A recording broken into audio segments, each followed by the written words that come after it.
Dans cet épisode, nous allons voir le rôle de DR et le BDR, ainsi leur élection.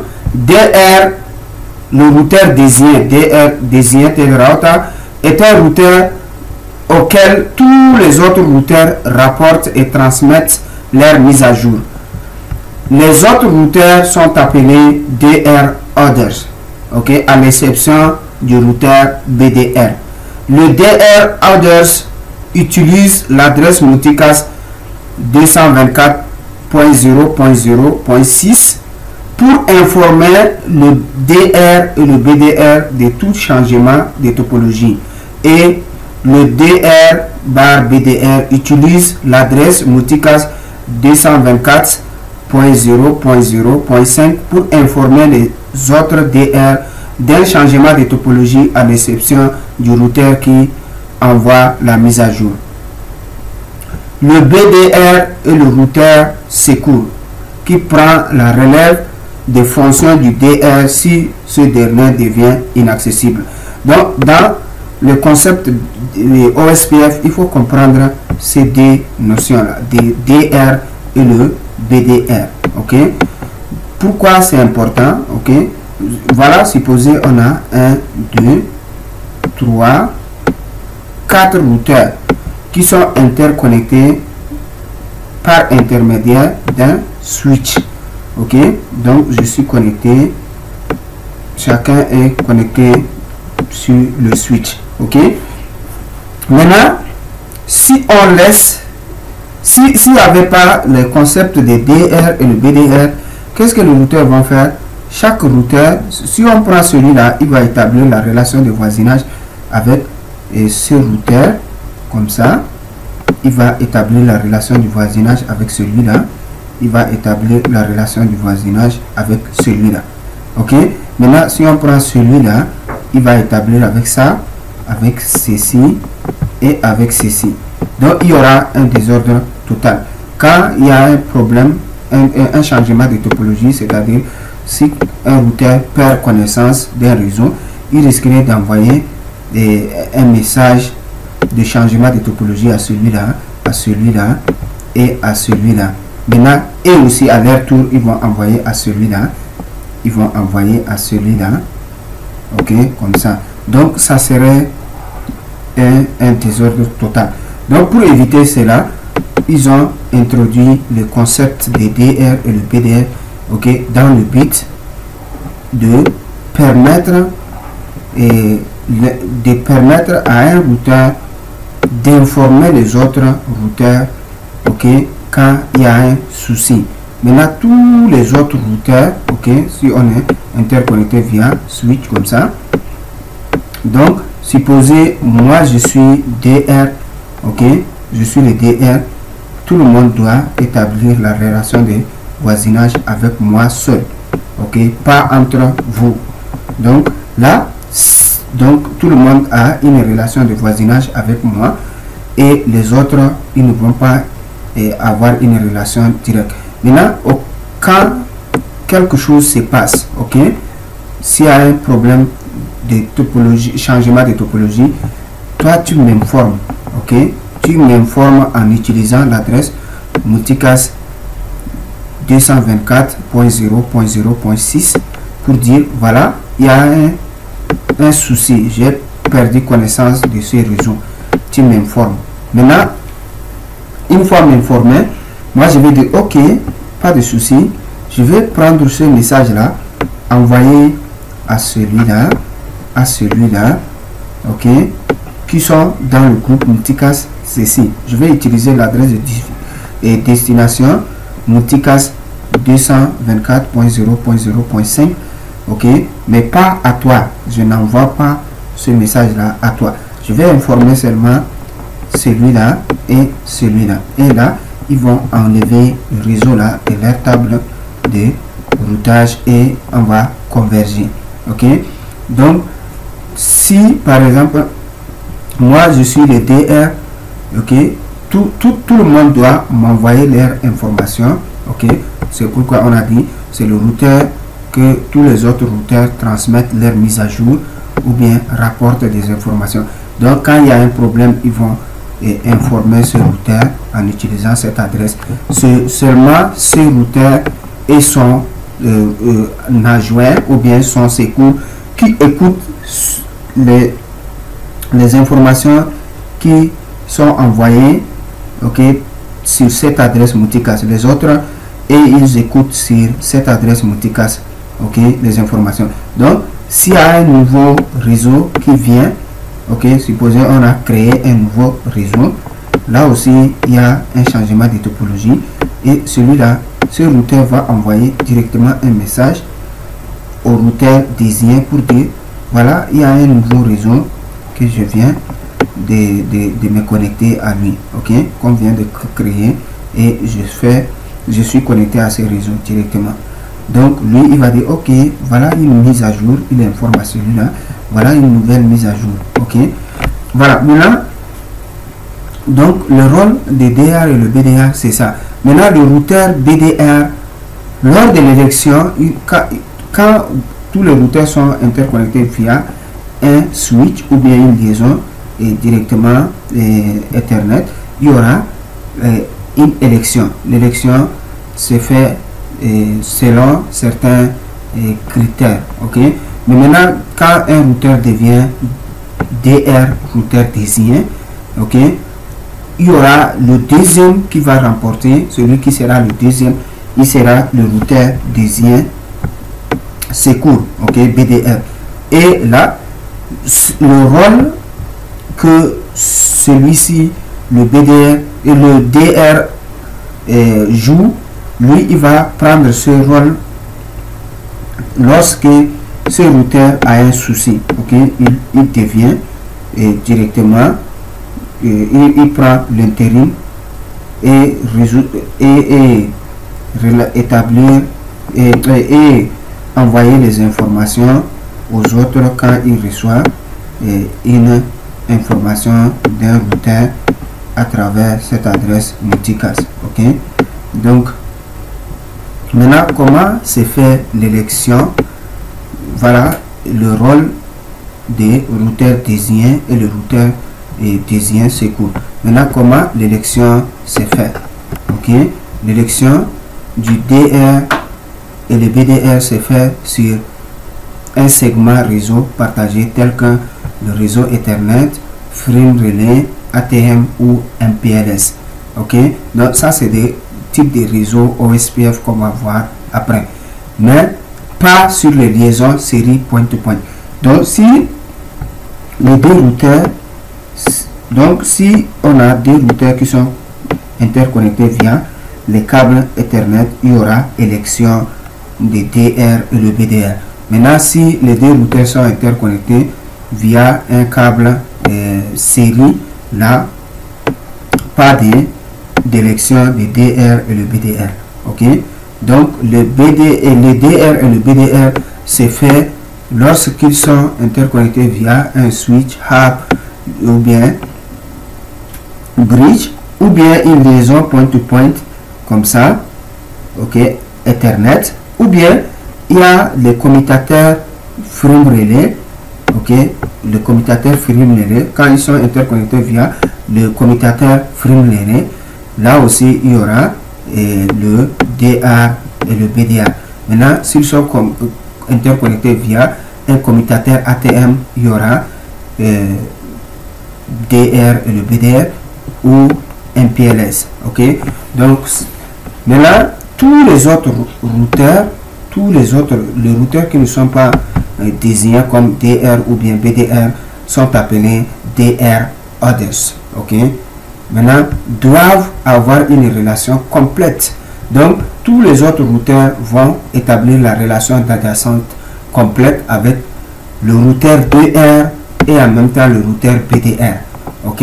Là quand il y a un problème sur le routeur DR, le BDR prend le relais sans passer par encore un établissement des relations d'adjacence, ok. Mais il ne réagit pas, il est juste là en train d'écouter sur l'adresse multicast 224.0.0.6, ok. Et il serait en train d'envoyer un message de survie au routeur DR. Le DR aussi lui envoie un message de survie qu'il est toujours là. Mais maintenant, s'il ne reçoit plus un message de survie du DR, c'est là où il va se proclamer DR. Ok? Et là, un troisième routeur va prendre le rôle de BDR. Maintenant, les autres routeurs ont une relation de voisinage de type D-Ways. Ok? Donc, quand ils sont interconnectés via le commutateur, via un switch ou bien frame relais ATM, ok, comme ça, on a plusieurs routeurs. Maintenant, ils vont établir la relation d'adjacence seulement avec le routeur désigné et le routeur désigné secours. Maintenant, entre eux, il n'y a pas une relation d'adjacence, mais plutôt la relation est appelée two-way. Ok. Maintenant, ils échangent uniquement des hello entre eux. Entre eux, c'est échange de hello, c'est tout, pas autre chose, pour maintenir la connexion et pour maintenir la connexion active. Pour maintenir la connexion active, c'est-à-dire pour maintenir la relation de voisinage simple, pour dire je suis encore vivant, je suis vivant, ok, juste un signe de vie, ok, mais maintenant pas de relations d'adjacence directe entre eux, ok. Donc ils vont former seulement les relations d'adjacence avec le DR et le BDR, ok. L'élection se fait une seule fois, à moins de redémarrer le routeur ou de réinitialiser le processus. Donc l'élection des DR et le BDR se fait une seule fois. Donc après ça, le routeur ne vont plus faire cette élection, à moins que vous redémarrez le routeur ou bien vous réinitialisez le processus OSPF. Maintenant, comment l'élection est faite? Ok, voilà les critères pour être un DR. Il y a 3 paramètres qui permettent à un routeur de devenir un DR sur un réseau Ethernet, frame relais, ATM, MPLS, ok, ou bien réseau point-to-point Ethernet, tel que la priorité. Donc, en OSPF, quand on va activer OSPF sur le routeur et que on fait participer une interface dans le protocole OSPF, ok, donc cette interface aura une priorité. Par défaut, la priorité c'est 1, ok. Donc le routeur qui a la priorité la plus élevée, ok, si un routeur a une priorité de 0, ce routeur ne participe pas au processus d'élection, ok, OSPF. Par défaut, la priorité des interfaces de tous les routeurs c'est 1 par défaut, mais cette valeur, ok, elle peut être changée, ok, parmi les valeurs suivantes de 0 à 255. Donc on peut forcer un routeur de devenir DR et un autre routeur de devenir BDR, ok, dans un milieu de production par exemple. Il y a des routeurs qui sont plus efficaces ou bien performants par rapport aux autres en termes de mémoire RAM et processeur. Donc ce genre de routeur, il faut le désigner comme le routeur DR et le BDR, ok. Ne prenez pas un vieux routeur et vous l'attribuez ce rôle là, ok. Dans ces cas là, il faut aller changer la valeur de la priorité sur l'interface, ok, avec la commande. Vous allez sous l'interface et taper la commande IP OSPF priority et choisir une valeur qui sera supérieure à 1. Par défaut c'est 1. Donc le routeur que vous voulez qu'il soit DR, vous le donnez 3 par exemple. Le BDR, vous le donnez 2. Là, ils vont gagner l'élection sans problème, ok. Maintenant, ça c'est le premier critère ou bien c'est le premier paramètre que le routeur regarde. Par défaut, on a dit tous les routeurs ont 1, 1, 1. Si tous les routeurs ont 1, 1, 1, là, la priorité va être la même chose, égale partout, ok. Dans ces cas, les routeurs vont passer maintenant à un deuxième paramètre, ok, pour les séparer. Maintenant, le deuxième paramètre c'est le routeur ID. Supposez, toi, tu as un routeur ID de 1.1.1.1. Moi, j'ai un routeur ID de 2.2.2.2. Un autre a un routeur ID de 4.4.4.4. Là, celui qui a le routeur ID le plus grand va remporter l'élection. Ok, donc le routeur ID le plus élevé, cela servira de critère de partage si les priorités sont identiques. Ok, après, supposez que tous les routeurs n'ont pas le routeur ID, là les routeurs vont passer aux interfaces loopback. Est-ce que on a configuré manuellement des interfaces loopback sur le routeur? Ok, s'il y a les interfaces loopback configurées sur le routeur, chacun va prendre son interface loopback la plus grande. Ok, supposez chaque routeur a deux interfaces loopback qui sont configurées. Exemple, le premier routeur a l'interface loopback 2 et 4. Là, il va prendre l'interface loopback la plus grande et se présenter à l'élection avec.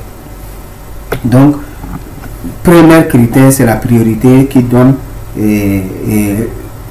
qui le permet de gagner l'élection. Mais par défaut, la priorité de toutes les interfaces c'est 1. Si vous n'avez pas changé, les routeurs vont passer au deuxième paramètre qui est le routeur ID. Maintenant, le routeur qui a le plus grand routeur ID va gagner l'élection.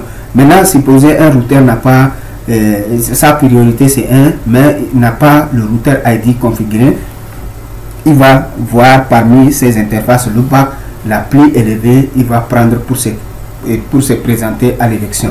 Ok, mais maintenant supposez on n'a pas configuré les interfaces loopback aussi. Ok, et là le routeur, qu'est-ce qu'ils vont faire?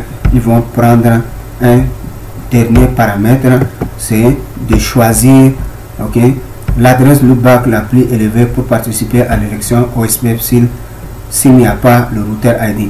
L'adresse loopback ok sera préférée à l'interface physique. Maintenant, supposez le routeur n'a pas le routeur ID, n'a pas une adresse loopback. Là, le routeur va prendre une adresse de l'interface la plus l'adresse des interfaces l'adresse la plus élevée de l'interface physique et active ok, qu'il va prendre. Supposez je suis là, j'ai 3 interfaces qui participent dans OSPF et sur chaque interface il y a une adresse IP qui est configurée, et là je vais prendre l'interface qui a l'adresse la plus grande. Supposez la première interface est 192.168.1. Maintenant la deuxième c'est 168.2.1. l'autre c'est 3.1. Là, parmi les 3 interfaces, c'est celle-là qui a une adresse IP la plus élevée, et c'est ça comme je vais le prendre comme mon routeur ID et me présenter à l'élection. Ok, donc le routeur,